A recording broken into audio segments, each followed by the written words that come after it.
It's so amazing how it's all connected. And back to what you were saying about the mycelium, which literally as you're filming it, or I don't know if it was digital, A combination of techniques. yeah, it's so fascinating to see like underground and these networks, and it's almost like neural networks. It's almost like interstitial tissue, but it's communicating, and this is the intelligence of nature. It's actually the fungi with these mycelium networks connecting the roots of trees, sharing nutrients, and also like the mother tree that created the seedlings. If there's a parasite on the mother tree, it'll create like hostile fungi to keep their babies like their baby trees farther away to save them from the parasite. It's like this, we think that, oh, it's just a mushroom, it's just some like wild thing, but it's like this highly intelligent, symbiotic. Well, the mushroom is actually the fruit. Mycelium is the organism, so it's like the apple to the tree. So this giant underground network exists, and I think that's sort of like an important thing that people have to understand. The mushroom is like just a fruit. It pops up when it needs to reproduce, but I guess it's hard to know about mycelium because it's underground. It's, maybe 1 cell thick, yet it's the largest organism on the planet. There's a patch in Oregon that's like 2,000 acres, which is amazing. That's crazy. They've even found it underneath the ocean, underneath the sedimentary rock at the bottom of the ocean. For thousands of years. And fungi can live for thousands of years as long as they have a food source that they can break down and digest, as we see in the film. It's almost like the forest floor's digestive organ, too. Right? It decomposes the rotting trees, the dead animals, and then all of a sudden births new life through what it's created. We would choke on organic matter if there wasn't fungi to help break things down so that there's basic elements, molecules for plants to absorb. So in a way, it's not creepy like, ooh, decomposition or the end of life. It could be perceived as the beginning of life. Because if you don't have the building parts to make something, you can't build anything, right? So it could be the beginning of life. Life's a circle. Mm-hmm. There really is no beginning or end, and it's one constant evolutionary cycle. Yeah.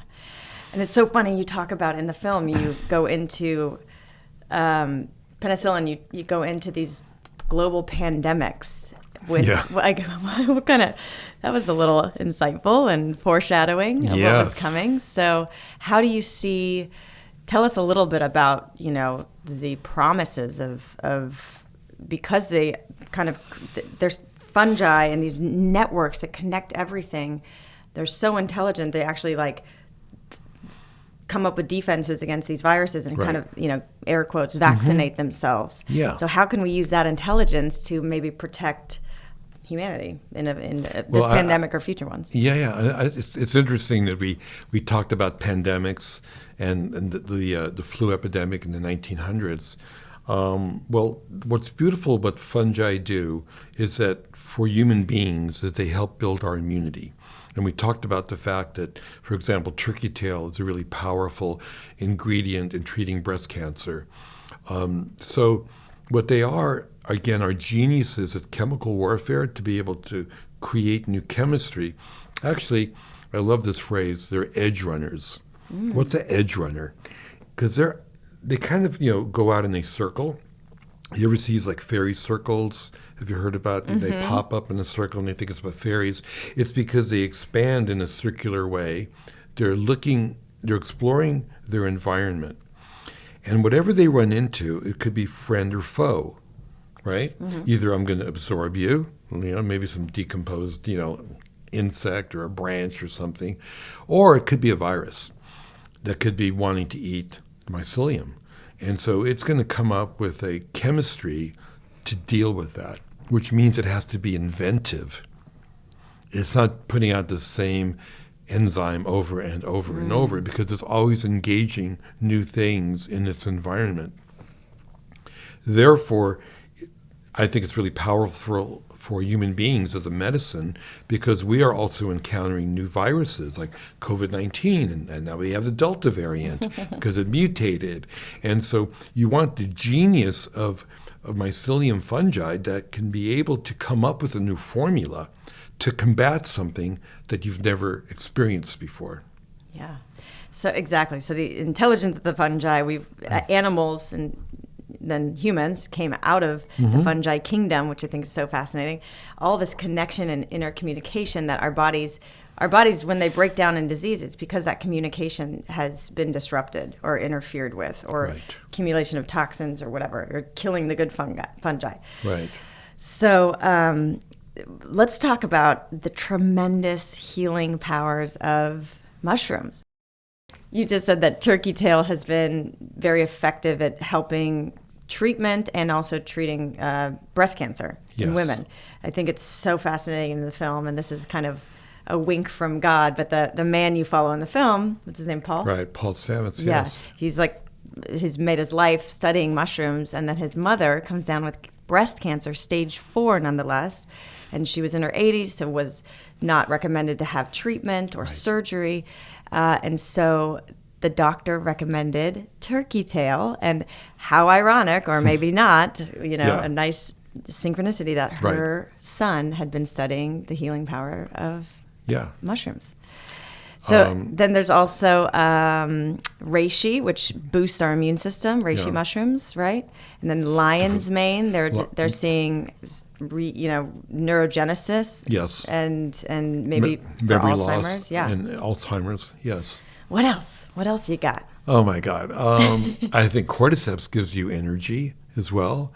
I think it's just great that somehow there's this miracle how nature has, created these molecules, or let's say the mushrooms have, that is actually a benefit to man. And then you have to kind of wonder, well, why, And I think that it goes to this giant idea of symbiotic relationships that do exist in nature. I mean, nothing lives alone. I think the nature documentaries have skewed so far to like the macho story of kill or be killed, survival of the fittest. The real story of nature is about billions of little interactions like that are happening in your body right now, that are happening everywhere right now in this moment. Trillions of interactions are going on at a molecular level, at a microscopic level, in a handful of soil, okay? That's life. That's the true story of life. Complex interrelationships. And I consider that to be more the feminine side of nature, because it's all about relationships, connection, regeneration, rebirth, nurturing, not kill or be killed. Yeah, communicating, cooperating. Yeah, not like, doggy dog. Right. Not extreme competition. Survival of the fittest. Exactly. And not hoarding and no greed. Doesn't exist either. So beyond being this grand story on a biological, scientific level, I think it's a moral compass how we could really live our lives. It could be it should replace the 10 Commandments that they teach in elementary school or in any school. Teamwork, symbiosis, relationships, cooperation, right? Yeah, that's how you evolve and thrive as a species. Exactly. Otherwise, you kill yourselves. And in personal relationships as well.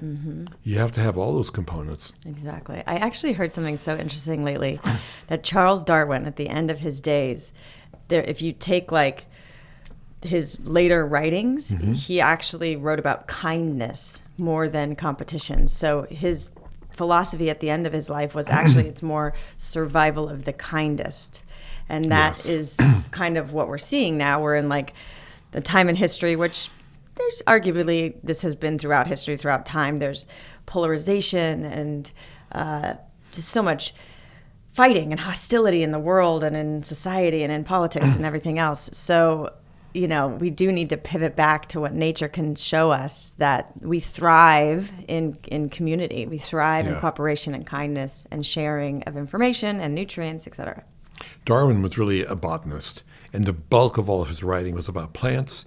And what happened in the 1930s is his theories were hijacked by Teddy Roosevelt and the whole imperialistic movement that justified invading third world countries and saying that white people were superior, more technologically advanced, overcoming and conquering indigenous cultures.